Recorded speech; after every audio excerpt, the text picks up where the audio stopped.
Hi పిల్లలు, welcome to Rambo stories. మేక తెలివి. ఒక మేకల కాపరికి చాలా మేకలున్నాయి.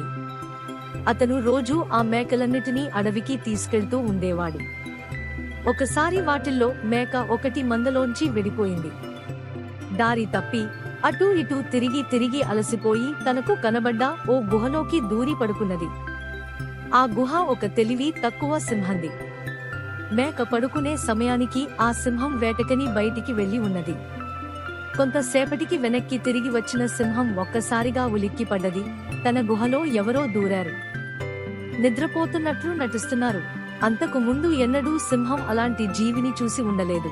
పెద్ద గడ్డం, వాడిగా ఉన్న కొమ్ములు, చూసేందుకు చిన్నగానే ఉన్నా బలిష్టంగా వంపులు తిరిగి ఉన్న శరీరం. ఆ వింత జంతువును చూడగానే సింహానికి భయం వేసింది.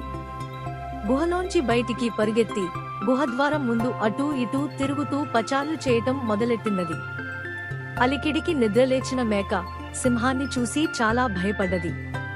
అయితే సింహం తోకముడుచుకుని బయటికి పరుగెత్తటం చూసేసరికి దానికి ఎక్కడలేని తెగింపు వచ్చేసింది. అది నేరుగా గుహ ముందుకే వెళ్లి, "ఎవరా నువ్వు?" అంటూ సింహాన్ని గద్దించింది. "నేను సింహాన్ని," భయంగా చెప్పింది సింహం.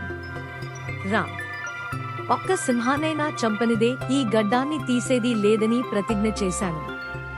రా, ఇప్పుడు నిన్ను చంపి నా గడ్డానికి విముక్తి కలిగిస్తాను" అని ఒక్క ఉదుటున సింహం మీదికి దూకింది మేక. హడలిపోయిన సింహం పరుగే పరుగు. బ్రతుకు జీవుడా అనుకుంటూ మేకపోతూ మరోవైపుకు పరుగు.